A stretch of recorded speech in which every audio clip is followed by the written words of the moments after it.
அன்புமிக்க தோழர்களே, தோழர் பி. சீனிவாசராவ் அவர்களின் தலைமறைவு வாழ்க்கையில் எனது அனுபவம் என்ற நூலின் தொகுப்பிலிருந்து 13வது கடிதம். நாள் 5/5/1947. அன்புள்ள சாகர், கவர்னர் இடத்திற்கு நான் சென்றதை பற்றி உனக்கு தெரிவிப்பதற்கு நான் மறந்துவிட்டேன். எப்படி கோலார் தங்கம் கைது செய்யப்பட்டார் என நமது தென்னார்காடு ஜில்லா தோழர்கள் எனக்கு விளக்கமாக கூறினார்கள். அத்தோழர் சரியான எச்சரிக்கையுடன் இருக்கவே இல்லையாம். அரசியல் அரங்கில் எந்த விதமான மாறுதலும் ஏற்படாதது போல கவர்னரின் இடத்தில் பகிரங்கமாக தங்கி கொண்டிருந்தாராம். புதிய மந்திரி சபை நம்மை பற்றி கொள்கைகளை மாற்றிக்கொண்டிருக்கிறது அல்லது தன்னை கைது செய்யாது எனவும் அவர் நினைத்திருக்கக்கூடும். எது எப்படி இருந்தாலும் அவர் இப்பொழுது பத்திரமாக வேலூர் கோட்டைக்குள் இருக்கிறார். எப்படி கைது செய்யப்பட்டார் என்பதை கவனிப்போம். நமது தோழர் கவர்னர் இடத்தை விட்டு புறப்பட்டு பஸ்ஸில் ஏறியிருக்கிறார். அவரை சுற்றியே வட்டமிட்டு கொண்டிருந்த சிஐடியும் பின் தொடர்ந்திருக்கிறான். இவர் எதை பற்றியும் சந்தேகப்படவே இல்லை. பஸ் மதுராந்தகம் அடைந்ததும் பஸ் நிறுத்தப்பட்டு இவர் போலீஸ் ஸ்டேஷனுக்கு அழைத்து செல்லப்பட்டார். ஒன்றும் கூற முடியாமல் தன் புதிய இடத்திற்கு அவர் சென்றார். ஒழுங்கு அமைதியை தங்களின் புஜங்களிலேயே சுமந்து கொண்டிருக்கும் போலீஸ்காரர்களின் இந்த செய்திக்கு எதிராக பஸ் டிரைவர் கிளர்ச்சி செய்தார். அவரால் என்ன செய்ய முடியும்? பஸ் மறுபடியும் கிளம்பியது. இந்த செய்தியை கேட்ட நான் மிகவும் எச்சரிக்கை அடைந்தேன். ஆதலால் நான் கவர்னரின் இடத்திற்கு சுற்றி வளைத்து போய் சேர்ந்து பத்திரமான இடத்திற்கு சென்று விட்டேன். எனக்கும் ஸ்தல கட்சிக்கும் தொடர்பு கொடுக்கக்கூடிய தோழரை பற்றி அங்கு விசாரித்தேன். என்னை யார் என்று அறியாத அவர்கள் போலீஸ் ஸ்டேஷனுக்கு அருகில் சென்று விசாரிக்க சொன்னார்கள். மிகவும் நல்ல யோசனை தான். போலீஸ் ஸ்டேஷன் அருகில் சென்று தேடு. சிங்கத்தின் வாயிலிருந்து தப்பியோடும் ஒரு எளிய மனிதனை பத்திரமாக இருக்க சிங்கத்தின் குகைக்கு செல்லும்படி சொல்லுவது போல் இருந்தது. நான் பகிரங்கமாக ஒரு இடத்திற்கு சென்று என் தொடர்பை கண்டு போக வேண்டிய இடத்திற்கு சென்றடைந்தேன். கவர்னரின் இடத்தில் உள்ள தோழர்களை ஓர் இடத்தில் கூடும்படி செய்ய 3 நாட்களாயின. கூட்டத்தில் அநேக விஷயங்கள் விவாதிக்கப்பட்டன. அரசியல் தெளிவு சரியாக அந்த யூனிட் பெற்றிருக்கவில்லை. ஆனால் ஒரு தோழர் மாத்திரம் மிகவும் கூர்ந்து கவனித்து விஷயத்தை ஒரு நொடியில் கிரகித்துக் கொள்வராக இருந்தார். ஆனால் அவர் ஒரு அடாபிடிக்காரர். எனவே அவர் செய்யும் ஒவ்வொரு விஷயத்துக்கும் அவரை இதர தோழர்கள் கேலி செய்து கோட்டா பண்ணுவது தான் வழக்கமாக இருந்தது. இவர் இங்கு தொழிலாளி வர்க்கம் முழுவதும் நம் பக்கமே இருக்கிறது. மிகவும் பலம் வாய்ந்த ஸ்தாபனமாக நமது கட்சி விளங்குகிறது. எதிர்ப்பு மிகவும் குறைவு. இது நம் தோழர்களை வீண் பெருமைக்கு கொண்டு சென்றிருக்கிறது. இதரின் அபிப்பிராயங்களை பொறுமையுடன் கேட்க இவர்கள் தயாராக இல்லை. பிடிவாதமான செக்டேரியன்களாக இருக்கிறார்கள்.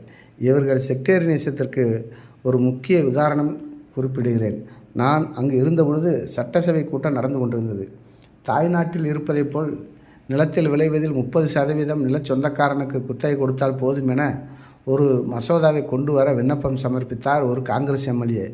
யாரும் என் மசோதாவை ஆதரிக்க மாட்டார்கள், நீங்கள் தான் ஆதரிக்க வேண்டுமென அவர் நம் தோழர்களின் உதவி கோரி வந்தார். நமது தோழர்கள் என்ன செய்தார்கள் தெரியுமா? அத்தீர்மானத்தை ஆதரிக்கவில்லை. தட்டி கழித்து தாமதப்படுத்தும் தந்திரத்தை அனுஷ்டித்தார்கள். அந்த மட்டுக்காவது காங்கிரஸ் மேல் உள்ள தங்கள் கோபத்தால் அதை எதிர்க்காமல் இருந்தார்களே. இதை பற்றி ஒரு தோழரிடம் விசாரித்த பொழுது நாம் இது விஷயமாக போதுமான அளவு ஜனங்களிடையே பிரச்சாரம் செய்யவில்லை. எனவே நாம் முதலில் நன்கு பிரச்சாரம் செய்து கொண்டு பின் இந்த தீர்மானத்தை கொண்டு வந்தால் நாம் தான் இதற்காக போராடி வெற்றி பெற்றோம் என ஜனங்கள் நம்மை பற்றி மிகவும் உயர்வாக நினைத்து மரியாதை செலுத்துவார்கள் என்று அவர் தெரிவித்தார். நாம் காங்கிரஸ் எம்எல்ஏவை ஆதரித்து உதவி செய்தால் இதை உபயோகப்படுத்தி கொண்டு அவர்கள் தங்களுடைய செல்வாக்கை பரப்புவார்கள் என்று எடுத்து கூறினார். ஜனங்களிடையே செல்வாக்கடைய எத்தகைய குறுக்கு வழியை கண்டுபிடித்திருக்கிறார்கள் நம் தோழர்கள். இம்மாதிரியான கொள்கை நம் கட்சிக்கே மிகவும் அபாயகரமானது என நான் அவர்களுக்கு விளக்கி கூறினேன். நான் மேலும் சொன்னதாவது, இப்பொழுதுதான் காங்கிரஸின் மதிப்பு உயரும். உழுவோருக்குத்தான் நிலம் சொந்தம் என பேசும் கம்யூனிஸ்டுகள் கூட தான் இந்த குறைந்தபட்ச ஏற்பாட்டையும் ஆதரிக்க முன் வரவில்லை என அக்காங்கிரஸ் எம்எல்ஏ மக்களிடம் பிரச்சாரம் செய்வார். ஆனால் நீங்கள் இதை ஆதரித்து இடிமுழக்கம் செய்திருந்தால் செல்வாக்கு முழுவதும் நம்மையே அடையும். கம்யூனிஸ்டுகள் தான் தன் தீர்மானத்தை ஆதரித்தார்கள் என அவர் ஜனங்களிடையே பேசுவார். இது ஒரு கூட்டு முன்னணிக்கு கூட வழிவகக்கூடும். கம்யூனிஸ்ட் கட்சியை தவிர வேறு எந்த கட்சியும் சோசியலிசத்தை பற்றி பேச நம் தோழர் விரும்பவில்லை. பிசி சோசியை தவிர வேறு யார் மூலமாக சோசியலிசம் வந்தாலும் அதை ஒப்புக்கொள்ள நம் தோழர்கள் தயாராக இல்லை. யாராவது சோசியலிசத்திற்கு போராட முன்வந்தால் நம் தோழர்கள் அதை எதிர்ப்பார்கள் என தோன்றுகிறது. எப்பேற்பட்ட வீழ்ச்சி! நாம் எந்த படுகொலையை நோக்கி போய்கொண்டிருக்கிறோம். அநேக உதாரணங்கள் மூலமாக எப்படி அவருடைய பாதை தவறானது என எடுத்து கூறினேன். அவர்கள் தங்கள் தவறான பாதை வழியை உணர்ந்து கொண்டார்கள் என எண்ணுகிறேன். கைத்தறி நெசவாளர்கள் வசிக்கும் ஒரு பிரதேசத்திற்கு நான் நேற்று ஒரு தோழரை சந்திப்பதற்காக போயிருந்தேன். நரகக்குழிதான் அப்பிரதேசம் முழுவதும். 9 அடி அகலமும் 12 அடி நீளமுள்ள குகைகள் போன்ற சின்னஞ்சிறு குடிசைகள். மூச்சு விடுவதற்கு கூட காற்று விலைக்குத்தான் வாங்க வேண்டும். ஒவ்வொரு குடிசையிலும் சுமார் 6 அல்லது 8 பேர் அடங்கிய குடும்பம் ஒன்று வசிக்கிறது. இந்த லட்சணத்தில் ஒரு மூலையில் கைத்தறி வேறு. இந்த கொடிய வறுமையில் உழன்று கொண்டிருந்தாலும் மேதின கொண்டாட்டத்திற்காக செங்கொடிகளை ஏற்றவும் செங்கொடி தோரணங்கள் கட்டவும் இவர்கள் தங்கள் குறைந்த வருவாயிலிருந்து சிறிது பணத்தை ஒதுக்காமல் இல்லை. இந்த பிரதேசத்தில் எங்கு நோக்கினும் செங்கொடி மயம். நான் ஒரு சந்து வழியாக போய்கொண்டிருந்தேன். கிழிந்த பாய்களில் அரை நிர்வாணமாக மனித உருவங்கள் வெளியே படுத்து கொண்டிருந்தன. அப்பொழுது ஒரு தாய் தன் குழந்தையை தூங்க வைக்க ஒரு தாலாட்டு பாடிக்கொண்டிருந்தார். அத்தாலாட்டின் பொருள் என்ன தெரியுமா?